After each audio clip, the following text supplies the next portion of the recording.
When Henrik Estad Sorensen created the first ad-blocking software in 2002, it was only intended to be a distraction from university studies.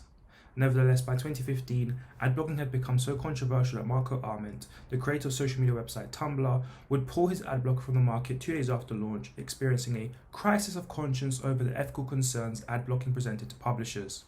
This concern would be justified, as by 2017, the estimated total loss in revenue from advertisements being restricted by ad blockers equated to $3 billion in the UK alone.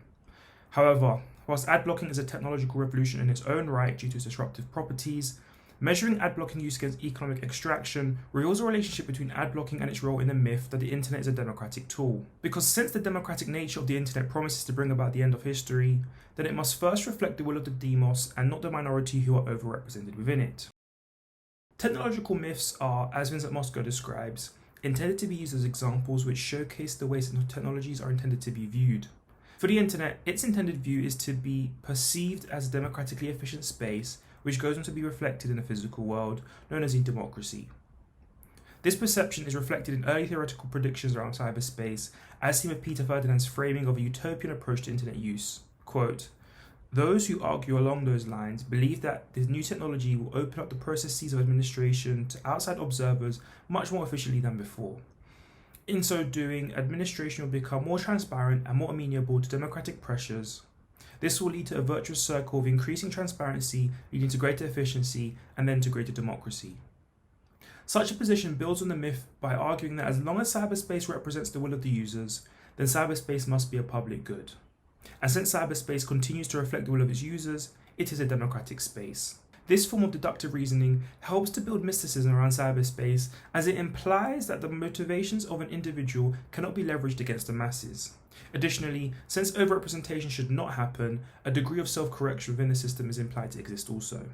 As such, the myth that the internet is democratic begins to snowball, as seen when Mosco and Ferdinand present the possibility that the internet can be so efficient at being democratic that democratic behaviour cannot remain self-contained online.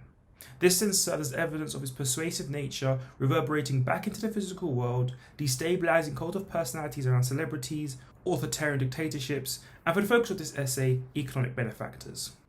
For some, the democracy myth becomes justification for any perspective that claims the internet was not just disrupting institutionalized, undemocratic spaces such as print media, but everyday lives too. Consider Zaran Dentzel's position in the essay, How the Internet Has Changed Everyday Life. Here, Dentzel proposes that the internet has not just changed the way we engage politically, but has changed our trends, cultures, economies, and relationships too. This fuels the democratic myth because our participation in these social changes reflects our personal desires and nothing more. However, by following this determinist framework, what is inadvertently being admitted here is that the most influential elements of the internet are not presented democratically. Instead, a change is implemented by minority disruptors who impact the cyberspace ecosystem and all therein. And rather than following the myth and democratically self-correcting, individual interests are able to commodify user experiences and create new cyberspace-enabled economies. This is how ad blocking serves as the self-correction to preserve the myth. Because when you question what these overrepresented economic actors might be, businesses fit this profile. For example, the UK registered 41.8 million daily users in 2016, and despite there being around 2 million companies in total for 2016, advertisements for businesses accounted for over 40% of data usage. As such, what can be seen here is that a relatively small number of cyberspace participants are overrepresented in a democratic position within cyberspace, allowing them to extract a disproportionate amount of economic value from cyberspace's demos. In response, ad blocking exists as a self-correcting factor, empowering individuals to disengage from those who are overrepresented within cyberspace, prohibiting these users from extracting economic value.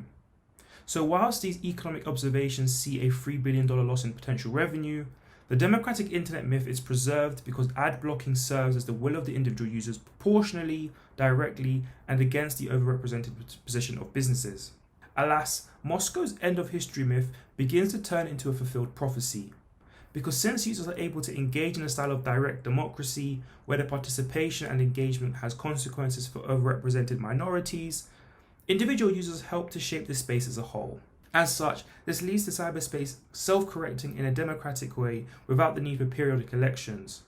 This showcases cyberspace as an efficient, democratic space where its potential to destabilize uneven power structures in the physical world seems to increase with each innovation, and ad blocking has helped it towards that destiny.